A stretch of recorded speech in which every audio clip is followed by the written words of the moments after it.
ពីកពតបងប្អូនយើងដើរលេងមកពីកពតពីតាមទៅចង្ហាន់ទៅខាងប្រទេសអនុនេះមើលផ្លូវបងកើតទេចង់លាក់សួត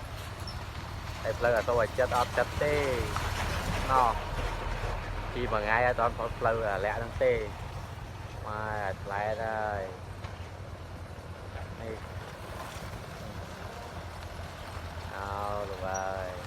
ណាបើចង់ដើរលេងតក់ខ្លួនណាកុំពីតាមផ្លូវហ្នឹងណាអត់កើតទេមានឡានអត់ទៅអីទេតែឡាននៅមួយដែរនោះទៅម៉ូតូឯងអាលាក់ចង់លាក់ទួតហើយ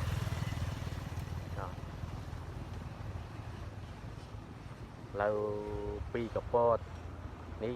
គេហៅចង្ហាន់ព្រៃនុកហ្នឹងខាងនោះព្រៃនុកហ្នឹងហើយជីបើមកតាមផ្លូវហ្នឹងអីត្រៀមចិត្តត្រៀមកាយឲ្យហើយណា